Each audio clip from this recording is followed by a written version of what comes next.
যদি তোমাদের পথের কাটা মনে করো আমাদের, ষড়যন্ত্রের জাল বুনে নাও প্রস্তুতি যুদ্ধে। যদি আমাদের ফাঁদে আটকাতে খুঁজো না নান উপায়, যদি আমাদের ফাঁদে আটকাতে খুঁজো না নান উপায়, সোজা পথে হেরে বাঁকা পথে নাও চাতুরীর আশ্রয়।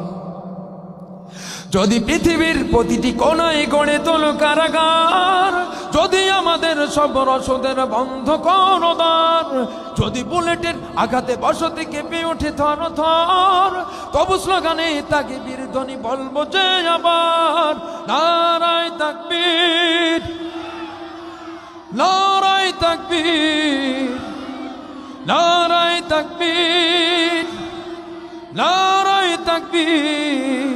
আমার আবার ভাই এই তাকবীর দিতে ভয় লাগে, কারণ গতকাল আমাকে সাময়িক বরখাস্ত করা হয়েছে।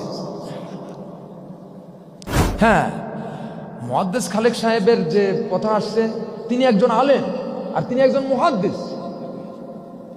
একজন মানে আলেম মুহাদ্দিস, আমরা যেহেতু আমরা বক্তা, সেহেতু আমাদের উস্তাদ, আমরা একজন মুহাদ্দিসকে অবশ্যই ফলো করব।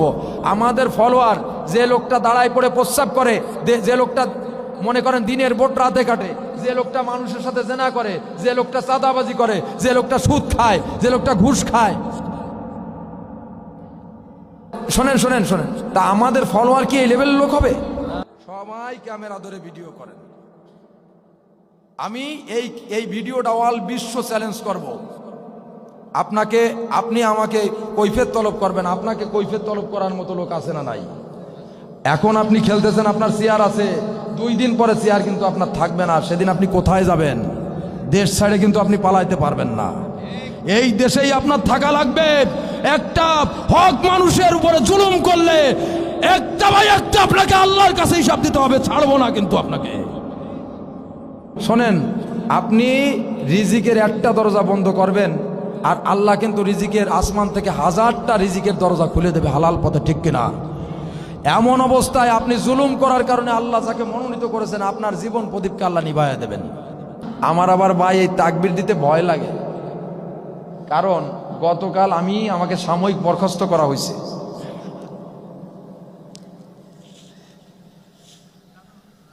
আমাকে সাময়িক বরখাস্ত করা হয়েছে। আমার অপরাধ শুনবেননি? বিষয়টা হচ্ছে খুবই হাস্যকর, আবার কষ্টেরও। পুলিশ কারি মহিবুল্লাহকে চেনে না, পুলিশ বাদ দিলাম, কারি মহিবুল্লাহকে চেনে না। বাংলাদেশে এমন লোক কমই আছে। এখন তারাও পুলিশকারীরা চেনে। এখন সেখানে লোকটা হাত ধরে টানতে চাচ্ছে, ভাই একটা গজল গাইয়ে যেতে হবে, আপনার গজল শুনবো আমরা। আপনি যেহেতু যাচ্ছেন, একটা গজল আমরা শুনবো। আপনারা বলেন এটা কি অপরাধ? মানুষকে আমি সৎ মনে সৎ প্রাণে সেখানে একটা গজল গাইছি। এই গজল গাওয়ায় আমাকে দলীয় একটা বানায় ফেলাইছে। যাই হোক, একটা গজল গাওয়ার কারণে আমাকে সাময়িক বরখাস্ত করা হয়েছে। শুনবেন নাকি গজলটা? শুনবেন? শুনবেন? আচ্ছা, আপনারাই করবেন। বসেন, সবাই বসেন। আলহামদুলিল্লাহ, সবাই মিলে দোয়া করব। এই গজলটা এখন আমি আপনাদের সামনে একটু বলবো। দেখেন তো এই গজলের কোথায় কি সমস্যা আছে। গজলটা গাওয়া হয়েছে কাদেরকে নিয়ে? যারা মুনাফিক, যারা মানুষের হক ঠকায়, মিথ্যা কথা বলে, যারা মানুষকে আলঠালা বোঝেন না, যারা মানুষের উপরে জুলুম নির্যাতন করে মানুষের হক ঠকায়, যারা মানুষকে মিথ্যা মামলা দিয়ে কারারুদ্ধ করে, যারা হকের বাতিকে নিভায় দেওয়ার চেষ্টা করে, যারা হককে ছেড়ে বাতিলের পদাঙ্ক অনুসরণ করে, তাদের বিরুদ্ধে বলা হয়েছে এই একটা গজল। এই জন্য বলছে, যদি তোমাদের হিংসার আগুনে জ্বলে পড়ে ভয় ছাই, যদি তোমাদের আক্রোশ ঝড়ে চোরমার হয়ে যায়, যদি তোমাদের পথের কাটা মনে করো আমাদের, ষড়যন্ত্রের জাল বুনে নাও প্রস্তুতি যুদ্ধে। যদি আমাদের ফাঁদে আটকাতে খুঁজো না নান উপায়, যদি আমাদের ফাঁদে আটকাতে খুঁজো না নান উপায়, সোজা পথে হেরে বাঁকা পথে নাও চাতুরীর আশ্রয়। যদি পৃথিবীর প্রতিটি কোণায় গড়ে তোলো কারাগার, যদি আমাদের সব রসদের বন্ধ করো দ্বার, যদি বুলেটের আঘাতে বসতি কেঁপে ওঠে থর থর, তবু স্লোগানে তাকে বীর ধ্বনি বলবো যে আবার, নারায়ে তাকবীর, নারায়ে তাকবীর, নারায়ে তাকবীর, নারায়ে তাকবীর। হারিয়ে গিয়েছে ভাই, গুম হয়েছে ভাই, আমি পথ চেয়ে আছি বসে শহীদ আবরার হয়ে, সে যদি ফিরে আসে, ঠিক না? পিতা মাতা হারিয়ে অবুঝ শিশুকে দেখায়, বিচার করো ওগো প্রভু, আমি নালিশ দিয়ে যাই। নর পিশাচ সীমানেরা কবু জানো না এই খবর, আমরা তো সেই উত্তরসূরি খালিদ সুমায়ার।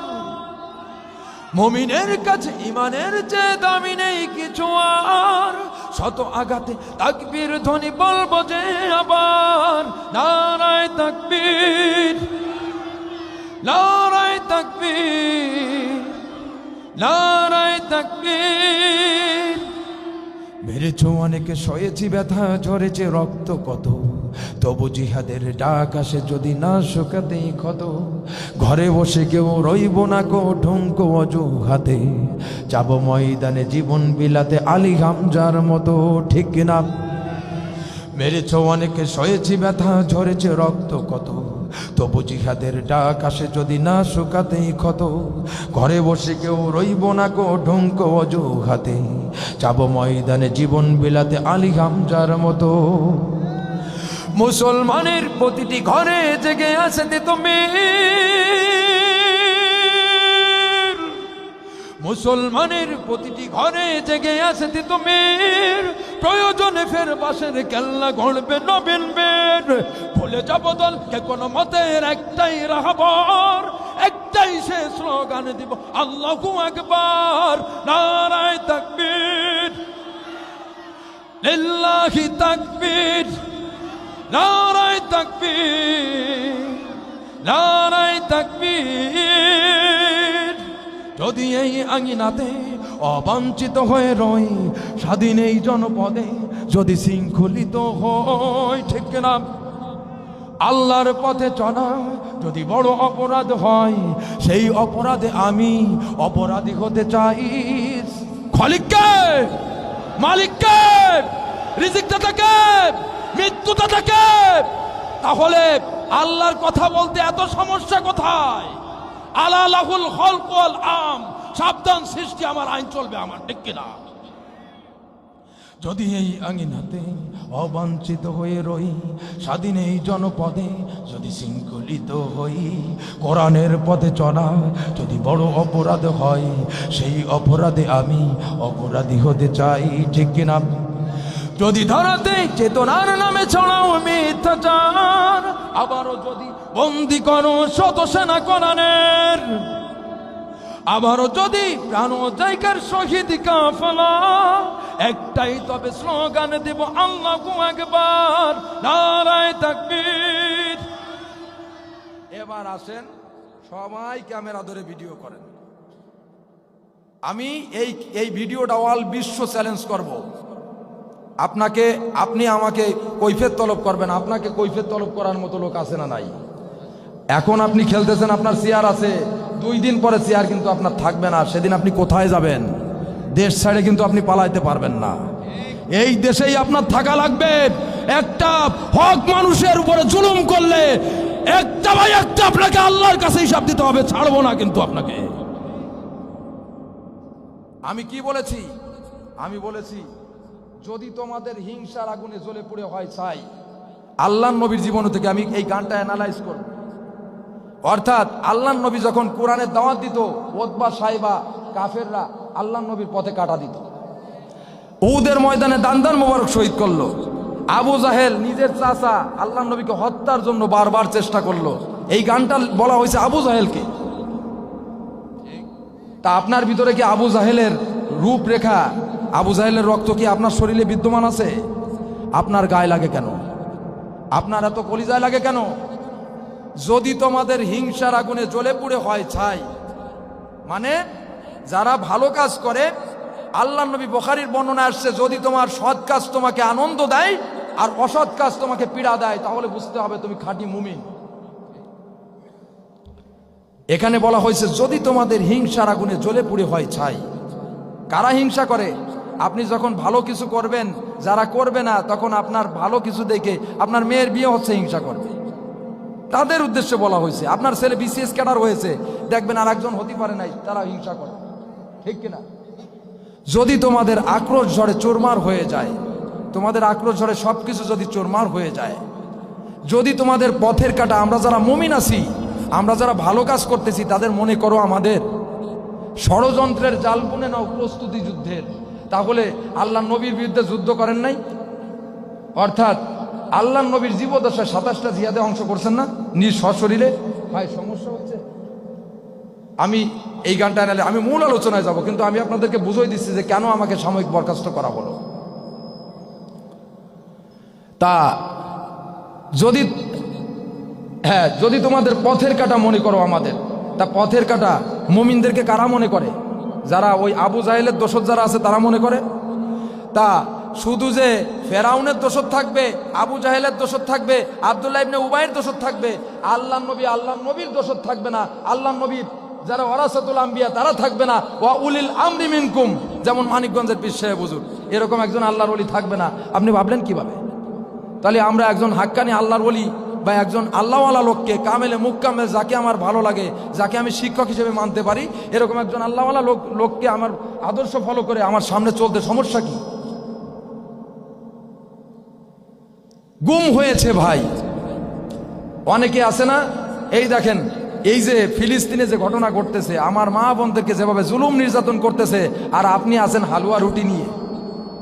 আজকে যদি ফিলিস্তিনের অবস্থা যদি বাংলাদেশে হতো, আপনার এই ঈমান থাকতো কোথায়, আর এই বাহাদুরি থাকতো কোথায়? আপনি পারতেন ওদের সামনে দাঁড়াইতে? আপনি ওই ছোট ছোট মাসুম বাচ্চাকে যেভাবে মারতেছে, যেভাবে, আপনার মনে কি একটাও দেলে লাগে না? আপনি মুসলমান, যদি বিন্দুমাত্র দেল না কাঁদে, আপনি আপনার ঈমান থাকে কিভাবে? এই জি করো, থাক ভাই প্লিজ, যা হয়েছে। ষড়যন্ত্রের জাল বুনে নাও, আসতে, ষড়যন্ত্রের জাল বুনে নাও প্রস্তুতি যুদ্ধের। আমাদের সাথে ষড়যন্ত্রে তোমরা প্রস্তুতি যুদ্ধের। যদি আমাদের ফাঁদে আটকাতে খোঁজো নানান উপায়, সোজা পথে এরে বাঁকা পথে নাও চাতুরীর আশ্রয়। যদি পৃথিবীর প্রতিটি কোণায় গড়ে তোলো কারাগার। হযরত ইউসুফ আলাইহিস সালাম ভালো কাজ করতেছিলেন, কিন্তু জুলাইখা যখন কামনা বাসনা মিটানোর জন্য চেষ্টা করলেন, ইউসুফের সৌন্দর্য দেখে আর ভালো লাগলো না, তিনি প্রস্তাব দিলেন ইউসুফ আলাইহিসসালামকে যে কামনা বাসনা মিটানোর জন্য। ইউসুফ আলাইহিসসালাম মেনে নিলেন না, কারণ ইউসুফ আলাইহিসসালাম বললেন, এই পৃথিবীর সমস্ত কেউ না দেখলো দেখে কে? আল্লাহ। ওই মালিক আমার দিকে তাকায় আছে, আমি যদি একটা খারাপ কাজ করি, মালিক অবশ্যই আমার দুই কাঁধে দুইজন ফেরেশতা চলন্ত ক্যামেরার মতো লিপিবদ্ধ করে রাখছে, সেট আপ করে রাখছে, তাহলে অবশ্যই এরা লিখতেছে, আমি কখনোই বাঁচতে পারবো।